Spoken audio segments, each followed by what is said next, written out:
Hello, everyone. Thanks for joining us here on the Inside NASCAR. I'm at the Talladega Superspeedway where the Winston 500 NASCAR Winston Cup race was run on Saturday afternoon, and Mark Martin made it 2 in a row in the Valvoline Ford. The NASCAR Craftsman Truck Series were out west.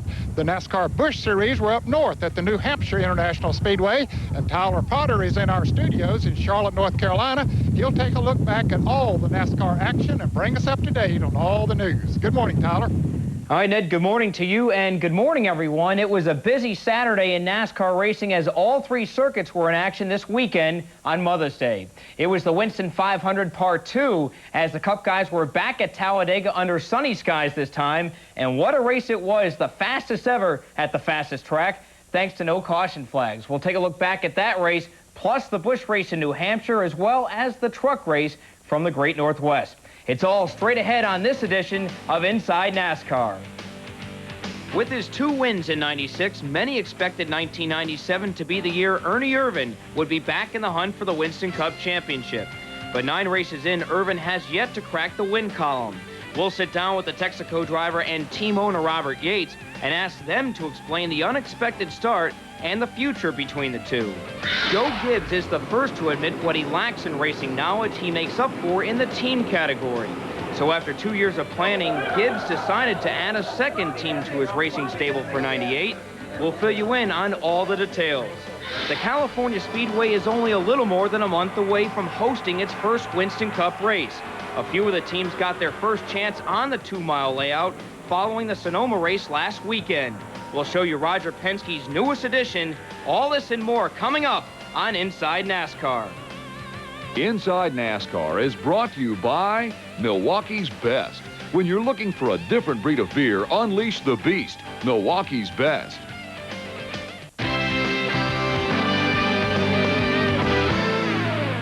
You could say there was some unfinished business for the Winston Cup gang after rain washed out the Winston 500 on consecutive days 2 weeks ago. The circuit was forced to move to Sonoma, California for the next race. The Winston 500 was rescheduled for Mother's Day weekend, but you can't race on Mother's Day, so that left Saturday. Our Phil Worth made the trek to Talladega not once, but twice, and has our report. Thanks, Tyler. With the Winston 500 field already set 2 weeks ago, all teams really had to do this weekend was pass tech inspection on Friday and Saturday. Easier said than done, though, for the number 99 team. That's because NASCAR determined that the roof flaps on Jeff Burton's Ford Thunderbird were in the wrong place. So on Friday, NASCAR made the team remove the entire roof. We want to be first in line when it comes to a safety issue, and unfortunately that was a body we bought from an outside vendor, and he had slid the roof flaps forward a little bit on it. And we had it here 2 weeks ago. It passed inspection. We just didn't notice it. Took it back home, worked on it a little bit. Never thought twice to think about where the roof flaps were. Got down here yesterday. NASCAR noticed how far forward they were, and we immediately agreed to go ahead and give them the roof and get our backup car out. In other Cup news, at Saturday's drivers' meeting, NASCAR flagman Doyle Ford announced his retirement after 38 years in the sport. His final race with the best seat in the house will be the Coca-Cola 600 in Charlotte. It's been so much fun, and it's been so good for me that it's not easy. I'll tell you right now, it's not easy, but if I don't do it now, I'm afraid that I won't do it, and then I'm going to miss out on some things that I wish I'd have done. As for the Winston 500, a picture-perfect day contrasted the rain out of this event just 2 weeks ago. John Andretti's Ford Thunderbird led the field for the first 18 laps. But over the next 100 laps, no less than 11 drivers took the point at one time or another, including defending race champion Sterling Marlin. But Marlin's day ended on lap 113 with a cracked header pipe. Something in the motor broke. His tailpipes, it went to missing real bad and real long. I guess 40 more laps, finally blew up. Water's run out the exhaust pipe. So bad day for us to tow that Chevy, but we had a good car and just, things happen. Amazingly, the race ran clean and green, a first on the Winston Cup circuit since October 1992. Mark Martin, fresh off his win at Sonoma last week, led Dale Earnhardt, Bobby Labonte, John Andretti, and Jeff Gordon into the final laps, and that's the way they would finish. Martin led the final 30 laps to claim his second straight win. With no cautions, it was the quickest and fastest Talladega race ever, just under 2 hours, 40 minutes, with an average speed of 188.3 miles per hour. It was Martin's 20th Winston Cup win. Man, this is great, and to be eligible for the Winston Million, you know, that's just fabulous.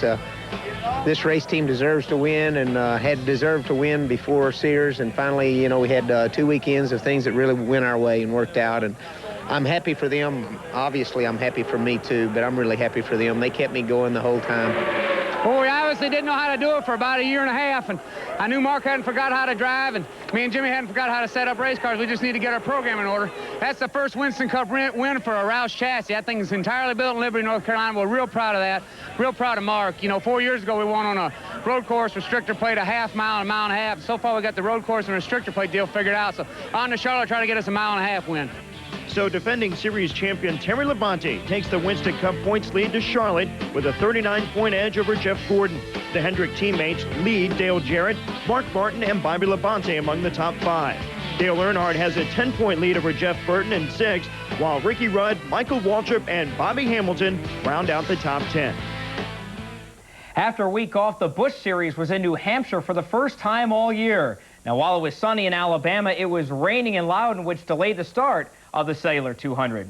The race came down to a wild 4-car scramble for the checkered flag. Our Stephanie Boyd-Durner weathered the storms and has the recap now from New England. Well, Tyler, for the second straight year, rain has put things on hold here at New Hampshire International Speedway. This race last year had to be rescheduled for July. You know, rain has been a constant on the NASCAR circuit all this season. In fact, this is the 3rd time this year that a Busch field has had to line up on points, and that's a record for the Busch Grand National Series. The Busch guys did get in about a half hour's worth of practice late Friday, but that's all they got before taking the green flag on Saturday, which came about 2 hours late because of the rain. When the U.S. Cellular 200 finally did get underway, they didn't even complete a lap before caution was out for Tim Fedewa. In the early going, it was Randy LaJoie and Tom Bodine each taking a turn up front, but Bodine soon took control and held the lead all the way past the halfway mark. The first of several multi-car incidents happened on the backstretch, collecting the cars of Mike Dillon, Buckshot Jones, and Matt Kenseth, who has taken over the wheel of the Kraft single Chevy full-time, since Tim Bender is expected to take some more time to recover from injuries suffered at Bristol. Meanwhile, Dale Shaw became the 3rd driver this year to pilot the Phoenix Racing Chevy for car owner James Finch, after Finch and Tim Steele parted ways this past week, with Steele saying he wanted to concentrate on winning a 2nd straight ARCA championship. With 3/4 of the race complete, it was now Jeff Fuller leading Mike McLaughlin thanks to some pit strategy. They got a break when Elliott Sadler slammed the wall for yellow number 6, but Jason Keller got the short end of that stick when he was collected heading back to the stripe. In the final laps, Jeff Green was the only one of the front runners to take on new tires, but his hopes of making that move pay off came to a crashing halt when Andy Santerre, filling in for Greg Sachs, got into another car, setting off a chain reaction that also collected Green and Curtis Markham driving Dick Trickle's Duralube Chevy. On the restart with about 10 laps to go, Fuller and Glenn Allen got together as Allen tried to get a lap back. Another chain reaction and the setup for a 4-lap shootout. Fuller was up front on the restart, but after some thrilling moves, McLaughlin and Park were able to get by. And they put on a great show the last couple of laps, with McLaughlin holding off Park at the stripe for the win, and a none-too-happy Fuller having to settle for 3rd. It's awesome. I mean, it's awesome. I got a lot of following up here, and the win for, you know, my team, Royal Oak Charcoal, Chevrolet, Goodyear, everybody that supports this effort, and the fans, doesn't get any better. You know, he was trying. The Craftsman Truck Series was in the Great Northwest for the 2nd straight week after running last week in Oregon. Rich Bickle hadn't won on the Truck Series in over a year, but that drought ended last week in Portland. Could he make it 2 for 2 for owner Darrell Waltrip? Let's head to Washington for the highlights. Last week's winner, Rich Bickle, was the man to beat in yesterday's Napa Car 200 from Monroe, Washington. Bickle led 62 of the first 100 laps and was in control after the halfway mark until Jack Sprague passed him for the lead on lap 143. The biggest crash of the day occurred between turns 1 and 2 and involved 6 cars. Lance Norrick's number 90 truck catches fire, with Norrick unaware of the danger while pulling away. Emergency personnel did come to the rescue, and Norrick was able to pull himself from his truck safely. With just over 30 laps remaining, Bickle passed Sprague and would not look back. surviving a 2-lap shootout with Sprague for his second straight victory in as many weeks. By doing so, his lead over Sprague is now 51 points after 6 races. Michael Dokken, Joe Ruttman, and Kenny Irwin rounded out the top 5. Well, that's it for this edition of Inside NASCAR. Hope you enjoy the busy Saturday of racing. Next week, the Winston takes center stage as the annual All-Star race comes to Charlotte. Ned joins you next from Ernie Irvin's shop. Our congratulations go out to Ned, who was awarded an honorary doctorate from Lenoir-Rhyne College in Hickory. Way to go, Ned. We've got to take a short break, so as we leave you, here's how they finished up yesterday in the Winston 500 from Talladega. We'll be right back.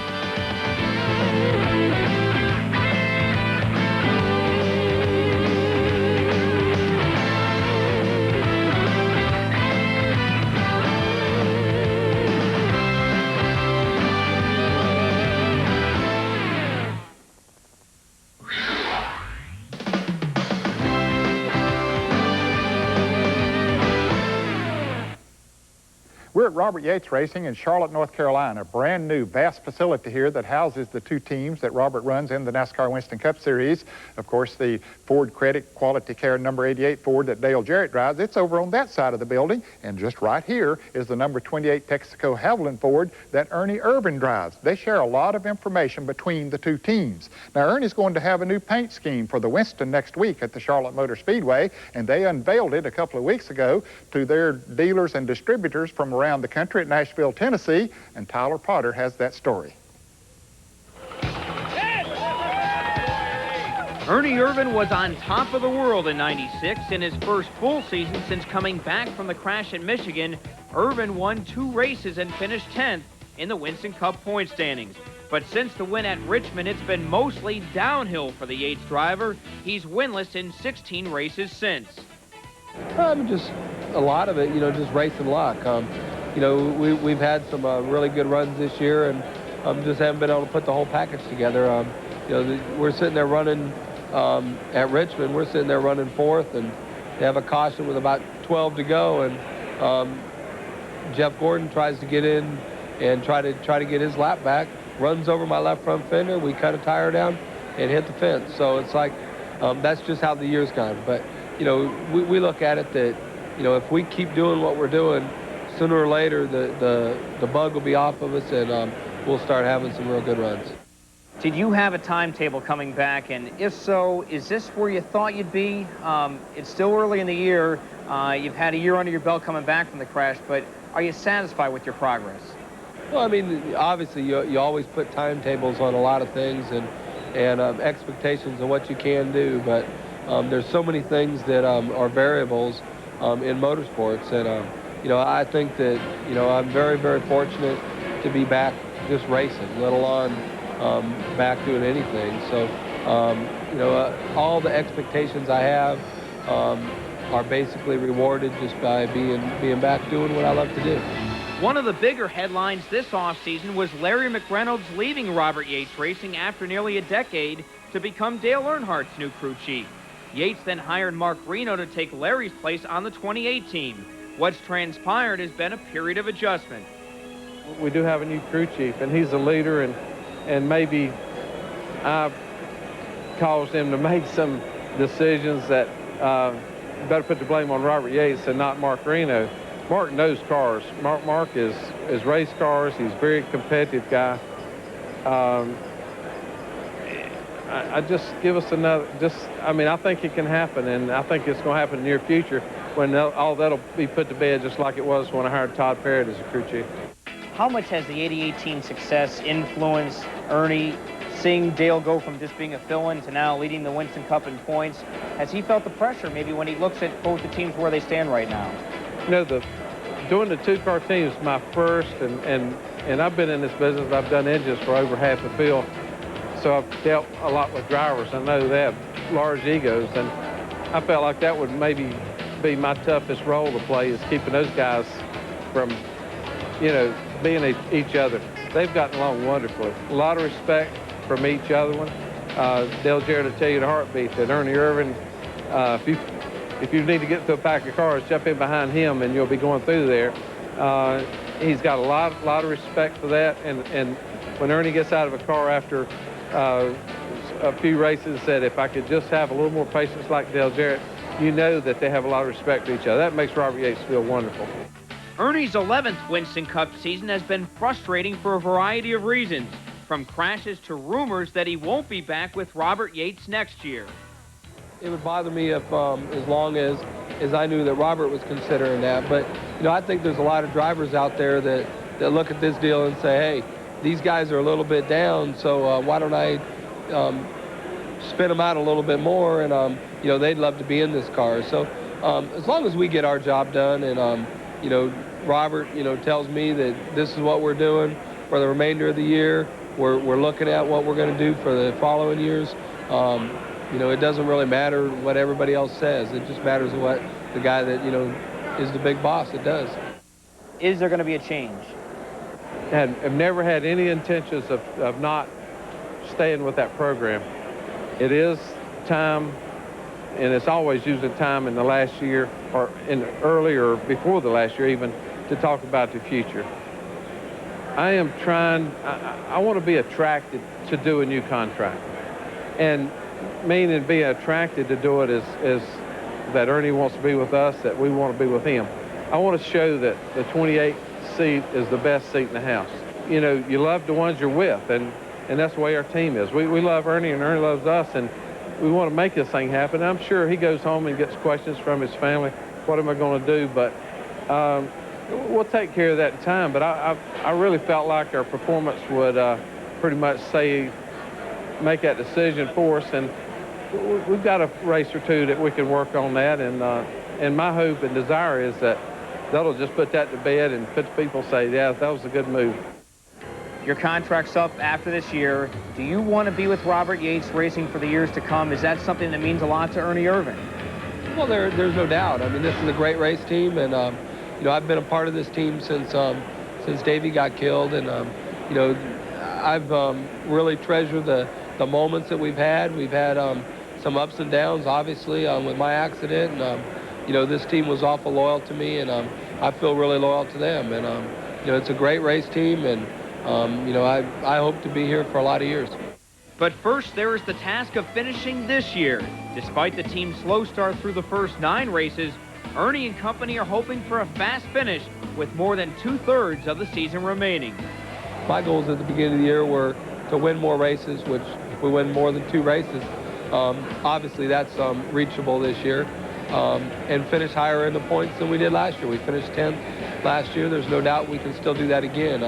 You know, I just look for improvement all the time. As soon as you quit improving, then maybe we need to do something different. So, you know, I look to be able to just continue on with what we're doing.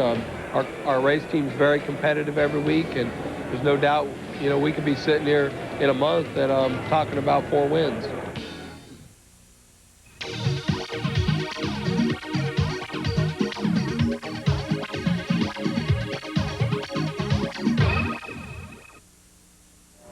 Hi, this is Jeff Hammond, crew chief of Parts America Chevrolet. A lot of times during the week, you will see on this happy hour, you'll see guys changing shocks feverishly, trying to find the exact ride or exact feel for a race car and that particular driver at that particular track for that day. Well, I tell you, it's not achieved very easily. As you can see behind me, we have a selection on-the-shelf shocks ready to go for Darrell in case he has a certain feel he's trying to achieve, so we can get it easily as well as quickly. We have our sheets here that the shocks have already been pre-dynoed, but in the event that we don't have exactly what he wants, we have the ability to build them ourselves. The shocks you see behind us right here are different stages of completion. This is a complete shock that's been taken apart with the different shim stacks. This is one that's going back together. This is a complete unit. These shocks are adjusted by something as thin as a 4,000th shim that will give the different rides that the driver desires for the different tracks. Multi-car teams have become very popular in NASCAR Winston Cup racing. Of course, Robert Yates is just one who has more than one car running in the NASCAR Winston Cup Series. Joe Gibbs feels it's time for him to maybe get a second team, so he's hired Tony Stewart to come on. They made the announcement last week, and Phil Wers has the story. You could say race car driver Tony Stewart has never met a car or a racing series he didn't like. He's seen success on just about every level, from sprint cars to midgets to the Indy Racing League Series. He's proven to everyone that he can flat out race and win. That's why Joe Gibbs Racing has hired Stewart to pilot Gibbs' second team starting in the NASCAR Busch Grand National Series next season. It's kind of amazing, our first meeting, when we kind of went through and started going through the drivers' names, and we talked several meetings on it, but I think they're, normally in a situation like that, there becomes a first pick and a second pick and a third pick, and really Tony was our first pick, and it was, all of us felt the same way, and it was quite a gap in there, really, and so we said, hey, this is where we need to start, and be truthful, I don't think there's a pretty good chance we wouldn't have done this if it hadn't been for Tony being able to get him. But Stewart hasn't quite given up on the IRL Series yet. He plans to run the IRL and Busch Series full-time the next 2 seasons, with an eventual move to the Winston Cup Series by 1999. That's the plan right now, but Stewart knows that meeting those goals will take plenty of hard work.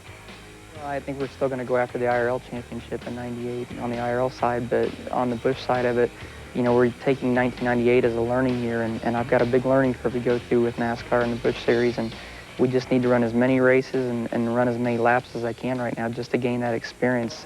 You don't come into NASCAR and come into the Busch Series or Cup Series and become successful overnight. When Jeff Gordon came here, it took him 2 years to really feel comfortable in these cars. So I don't think that I'm going to be any exception to the rule. I think it just takes a lot of time and a lot of laps, and these cars become comfortable. Helping Stewart achieve a certain comfort level in NASCAR racing will be new teammate Bobby Labonte.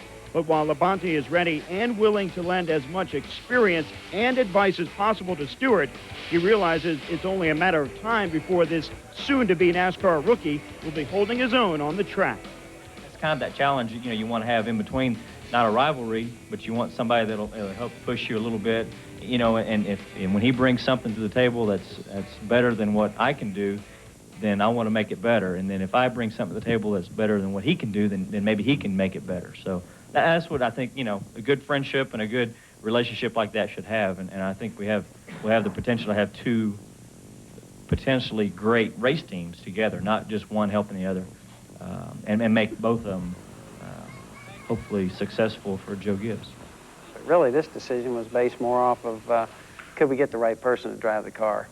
And all of us sat here for over 2 years looking at it, and we felt like, hey, this was the right guy. And so we went after him. We got that. When we decided that we had an opportunity to get Tony, we felt like that would be the best addition. It gives Bobby a teammate, and it brings a lot of things that will help our entire race team. Who Stewart's crew chief will be is up to Labonte's main man, Jimmy Makar. Makar has worked with Rusty Wallace and Dale Jarrett in the past, so you can bet Makar will be expecting a lot out of a new crew chief for the Gibbs stable, and he wants to help create an equally competitive multi-car team. We just think it's going to be a deal where we can put, like Bobby said, 2 good teams together. That would be the key to us. We just don't want an A team and a B team. We want 2 good race teams that can to work together, help each other throughout the race, and can do things to help each other. For last year's Indy 500 pole sitter, running the IRL and Busch Series at the same time will be a major challenge. And Stewart realizes he may one day have to decide between one or the other. But in the meantime, he's looking forward to bringing home some of the hardware Bobby Labonte has garnered for Gibbs Racing. I think it boils down to being with the right people, and John Menard knows how important it is to me to run other divisions, and I think Joe understands that too now, and he understands my desire to win the Indianapolis 500, and for them to work together like they will, and we've done it in the past. We did it last year with Harry Ranier, and I think it'll be easy to do it. Joe's an easy guy to get along with, and John Menard's an easy guy to get along with, and to have 2 quality teams like this, I think it makes my job a lot easier. It's not like you have to struggle to be competitive. So, when it comes time to get in the stock car, I'll be very focused on the stock car, and when it's time to get in the Indy car, I can focus real hard on the Indy car. It's not something that is distracting to me. I'm so used to doing it that it's nothing new, so I'm looking forward to the challenge. Well, certainly with his experience in sports over the years, Joe Gibbs knows how to pick talent, and Tony Stewart has been one that a lot of people have been talking about for the last year or so that has a tremendous future in the sport of auto racing. We'll be back with a story on testing at the brand new California Speedway and lots more after this. I've never drove a track that is as smooth and beautiful and everything so perfect as at this racetrack. It's incredible. I mean, I'm not saying that because my car owner owns the place. It's just that way. You ask Mark Martin, Jeff Burton, anybody that's been here.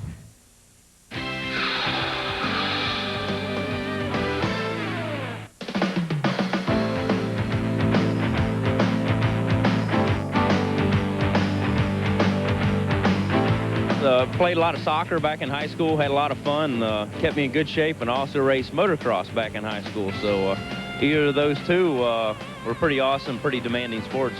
Well, sport-wise, I don't know about success, but I enjoyed playing basketball, you know, back in grade school and middle school and a little bit of high school. But, you know, there was a boy by the name of Rex Chapman and all those good basketball players in Kentucky right there that I knew I wasn't cut out to be a basketball player. But, you know, racing was pretty much in our blood, our family and all that. So, but I enjoyed that basketball and still enjoy watching it. Well, I liked a lot of sports. You know, I played baseball and basketball, a little bit of soccer. Probably the one sport that came really easy to me was marksmanship, shooting rifles and skeet. And I went to a military academy in high school and thought about going on to college and doing the RTC and all that, but I backed out last minute. But I probably would have gotten involved in something like that in the military. 2 new speedways are opening up this year for the NASCAR Winston Cup Series. Last month, they were at the brand new Texas Motor Speedway. Next month, they'll be at the brand new California Speedway, which is owned by Roger Penske and his company. And some of the drivers left directly from Sears Point last week to go to that 2-mile track to test, and our Tyler Potter went along. NASCAR has returned to Southern California. This is the brand new state-of-the-art California Speedway, some 52 miles east of LA in the San Bernardino Valley. 17 months ago, it was a huge steel mill. Now it's 2 miles of the smoothest racing on the circuit. It's smooth. It's very smooth. It's probably the smoothest track I've ever seen. Indianapolis is smooth, but this is smoother. Maybe it's got something to do with the air out here. It's always a nice, warm atmosphere, but the asphalt just is perfectly smooth. There's not one bump nowhere. Now, while the second new track of 97 is being compared to Penske's Michigan Speedway, it's really a track all to its own. The D-shaped oval has 14-degree banking through the turns, 11-degree banking along the front stretch, and 3-degree banking on the back straightaway. Oh, and it's wide, too, 75 feet to be exact, so expect plenty of side-by-side racing come June 22nd. I think you'll see a really good race. I really do. I think you'll see a really competitive race with a lot of passing. A lot of 2 wide, at least 2 wides and 3 wide on the straightaways. It's going to be just a really neat race. As is the case with any new track, it takes time to break it in. The surface is dirty and dusty from all the construction, but that will change when more cars run on it. No one hit the wall in testing, although Winston West driver Sean Woodside spun between turns 1 and 2, flat spotting 4 tires. Most of the drivers stayed low, and the possibility of another groove has them smiling. Right now, it's a little dirty. The groove's not very wide. It's not the most favorable thing to be on right now just because it's dirty. And about every racetrack that we've been on that's new has been like that. Once we get some more cars running and we get those things going, I think a lot of that will take care of itself. If it gets real slippery and greasy, it'll be perfect for me. That's what I like. I like it to get kind of slimy and hard to get hooked up on. When we get that, it seems like we perform our best. So some adverse conditions, I think, would help us just a little bit. We become an intermediate team to where we've really focused on it because that's been our problem spot. But I'm a racer, you know. I mean, if they say hold a race in your backyard, then it fits my style, you know. Wherever we all show up, I like it. Yeah, this is going to be a good one for me. Why? This is going to be a good one for me. The California Speedway has everything, seating for 85,000 people, 71 luxury suites, 20 trams for transportation, paved parking everywhere you look, spacious pit road and garage areas. Heck, they even have the right size space for your toolbox. These guys have done their homework. They've went to every competitor. They went to NASCAR and everybody. They've even measured toolbox widths so our toolboxes fit perfectly in the garages. They're real spacious. They were going through NASCAR tech area, and the concrete just wasn't as level as they wanted, so they dug it all up and repoured the concrete. It's smooth as glass, so when all the competitors come through to get their cars checked, they'll be right on. All these spots for these big trucks to park, power service for every truck, 157 driver and crew chief and car owner motorhomes parking spots. It's just beautiful. I mean, it's sunny out here, it's 75 degrees, and it's just like paradise. Believe it or not, we did find a few drivers with some bones to pick. I'd like to come here in February. It's going to be really warm when we come back here in June, and I think that's going to be a little bit tough, especially running with these side windows. But if we could get a spring race out here, it'd be pretty cool. And I don't like the West Coast time. I like Eastern time. That's the only thing I don't like about California. It messes my body completely up. This year's expansion is already a success. The inaugural Texas race was a hit with a capacity crowd of 120,000. The upcoming California 500 is also a sellout with over 85,000 expected. It's the first Winston Cup race in Southern California in nearly a decade. It's good to have a race back in this market. I think the fans are going to see a good show here, but it's just so nice the way when they put a track together. It's nice to see that they're thinking not only of the spectator, but now they're thinking the competitor as well. And it's you know, easy in and out of here. There's a lot of pavement. There's not going to be any mud if it rains, which is not going to rain in June. But they just did a beautiful job here. I'm excited about, you know, Madonna coming out and you know, rooting us all on and everybody, and seeing all the stars come out here. It's a lot of fun. It's nice out here. What's really neat is that you'll be here all day long and you don't realize that there's a huge mountain in the background. When the smog, I guess I was going to call it fog, but it's smog. When it lifts, it's a beautiful scenery out here. With just over a month till the race, the track is 95% complete. All that's left is a little paving and landscaping and filling in the grandstands. We're very satisfied. I think we had a little bit of problem with the weather in January and February. A lot of winds, a lot of rain, so it kind of affects a little bit on the grandstands. But that time we made the decision to go with another 4,000 stands or seats. But I would say we're right on schedule for where we want to be for the race, and we're kind of coming out of turn 4 and going to the finish line. So by June 20th, we'll be ready. Everybody as part of our team has really helped put this project together. Now we have 49 days to go before the first competitors come back, but I can tell you, everyone's worked hard. We're going to try and hit every single detail. We still got to execute our plan, but we feel we're there. I mean, we're 95% done, and it's the 5% that I think separates, you know, will separate us from a lot of the other tracks. So. With practice speeds in excess of 180 miles an hour, expect high-speed drama in Fontana come June 22nd. Well, thanks, Tyler. That looks like another fine addition to the NASCAR Winston Cup Series, and look forward to going there for the race next month. Coming up, the mailbox and lots more, so don't go away. The Inside NASCAR mailbox is brought to you by Miller Lite. Our question today is from Eric Griffin from Hillsboro, West Virginia.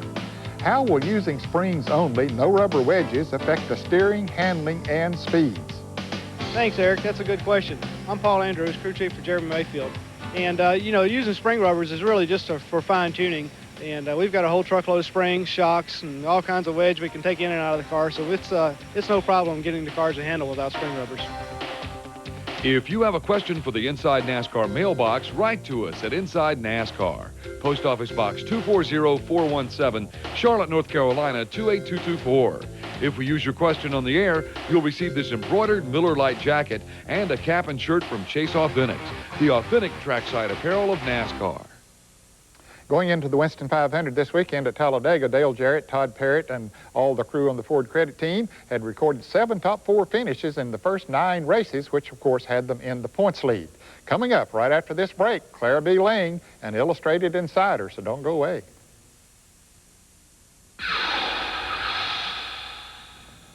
Well, I can't get over how big this facility is here at Robert Yates Racing. And this is just the fab shop. They got a body shop, an engine shop, a machine room, and much more out of this building. Well, Clara B. Lang always has something big on her mind, so let's check in with her and see what she has on the Illustrated Insider.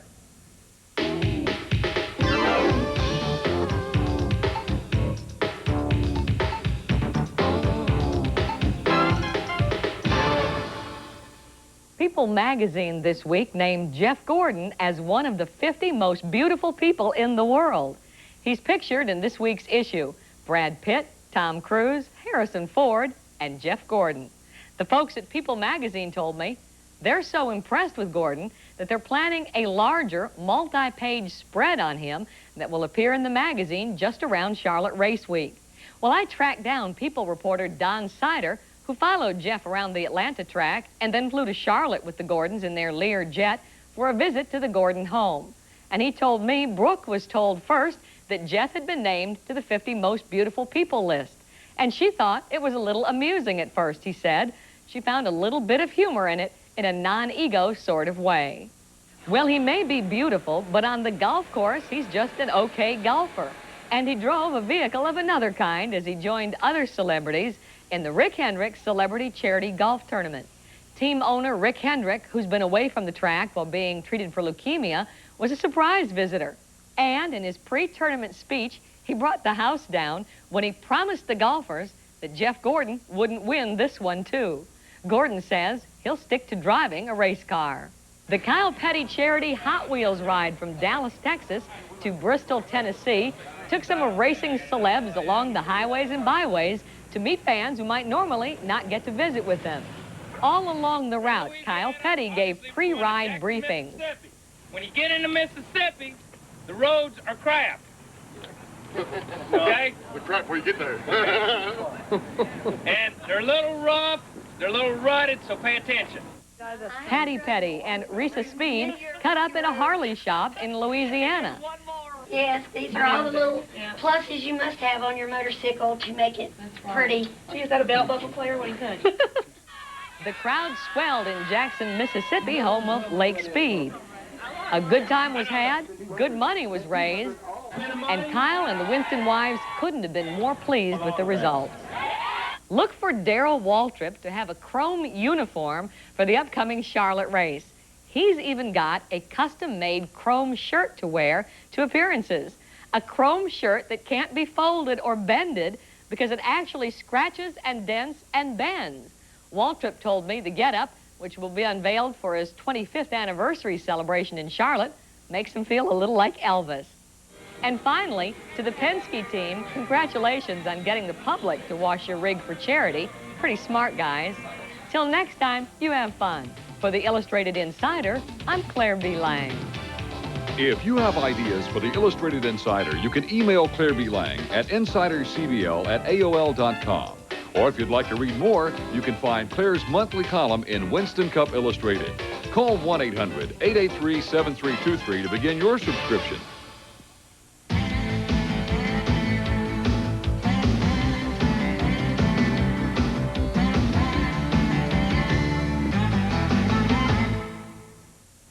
As we get ready for the Winston All-Star Race, May 17th at the Charlotte Motor Speedway, let's look back over the first few races, which kicked off Saturday, May 25th, 1985. 12 cars started that day, led to the green by Terry Labonte on the inside and Darrell Waltrip.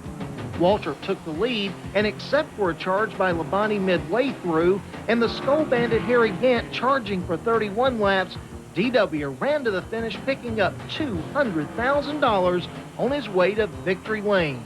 Getting by Gant was the hardest part. I wanted to catch Harry so bad, and it didn't seem like I was catching him. All of a sudden, Junior came on the radio and said, "Boy, you can catch him if you drive." So I drove my heart out. And he told me with a little bit to go, he said, "What do you want, 200 or 75? I said, "I want 200, and I got up there and got it. In 1986, the Winston moved to the Atlanta Motor Speedway, familiar ground for Bill Elliott from nearby Dawsonville, Georgia. He held off a charging Dale Earnhardt for the victory. You know, the race started and the car, it got a little bit loose, and I said, well, I'm going to drive the wheels off this thing. I don't care if it's loose or not. And that's the way I did. I felt like it was a dirt car most of the day. I know what it's like now to drive on dirt. It was controversy time in 1987 because of this crash between Bill Elliott and Jeff Bodine. Dale Earnhardt takes the lead. Then Elliott comes back to pass the Wrangler driver, which then produced one of the most famous passes in history, the pass in the grass by Dale Earnhardt. No, we just kept working on the car and tried to get it the best we could. It came down to it. We'd got it a little better, but you know, if him and Bodine hadn't got hung up and gave me the lead, I don't know whether I could have beat him or not. We're out here. We're trying to be sportsmanlike people. This ain't Saturday night wrestling. You know, I've got a car owner to satisfy and a sponsor and everybody else. You know, and if he says that, I don't know what to say, but I think the fans clearly saw what happened down there in 3 and 4. The Winston All-Star Race, May 17th at the Charlotte Motor Speedway. A race for winners, a race for champions. Folks, we need to take a short break right now, but before we go, let's take a look at what's coming up next week right here on TNN on Inside NASCAR. Winston Cup's answer to the All-Star game is next on the agenda as the Charlotte Motor Speedway gets set to kick off its own Speed Weeks. Some of racing's greatest highlights have come from this nighttime jewel. We'll hear from some of the participants about this special event. When you think of base motorsports, Randy LaJoie comes to mind, but it's LaJoie's teammate Tim Fedua who has quietly raced his way into the series top 10 in points. We'll sit down with the newest member of the base team and hear about his solid start to 97. All this and more coming up next week on Inside NASCAR.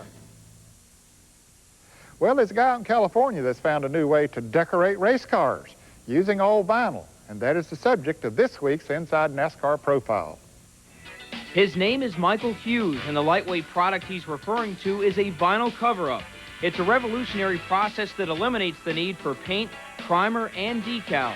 Now, the demo car he's showing us is a Winston West car, which will run at the Sears Point Cup race. Their process is simple. Just spray clear coat on Bondo areas and start applying the vinyl. That's compared to the 6-step process used on Winston Cup cars today. Taping and priming, block sanding, painting, buffing, and applying decals. Michael will charge you $2,200 per vinyl cover, and you must buy a total of 5. The average Winston Cup car costs $700 in paint and primer, $1,000 in decals, plus 1 week labor. Michael's process eliminates that 1 week of labor. Of course, we're going for the major NASCAR circuits, mainly because the weekend racer cannot really afford this. It's not practical for them. This is for people that has 3 to 20 cars, and they're racing every weekend. They got 30 races, and they crash these cars, and this is the fast way to repair them. For repairs, simply cut off the amount of vinyl needed and piece it into the car. It's too early to say if the concept caught on, but 3 different truck teams have expressed interest, along with several Winston Cup teams, including Darrell Waltrip. There's a lot of people back east interested in this. For one thing, I spoke with Wardell Wilson, and he in return spoke with Waltrip, and I advised them how to possibly do the Daytona car, and they had spoken to me about doing it, but they were afraid that with me being in Vegas, they crashed at Daytona, there's no way they could repair the car. So I don't know what process they used or for the Daytona thing, but I basically was the catalyst for that. If you need more information, call Michael at Innovative Concepts. The number is 702-643-5456. Folks, that's all the time we have for this show. We hope you enjoyed it, and our thanks to all the folks here at Robert Yates Racing for allowing us to show you around their facility. Isn't that a beautiful place? You join us again here on TNN for more on Inside NASCAR. Inside NASCAR has been brought to you by Milwaukee's Best. When you're looking for a different breed of beer, unleash the beast. Milwaukee's Best. Drivers, race teams, and race fans. The 1997 Simpson Race Products catalog is now available, featuring all the new products and services for 97, plus Simpson's complete line of racer and fan gear. To get your copy, call 1-800-71-RACIN and join Team Simpson today. The official vans of Inside NASCAR are Gladiator, built by Glovell, the official van conversion company of NASCAR. Call 800-445-2825 for a dealer near you.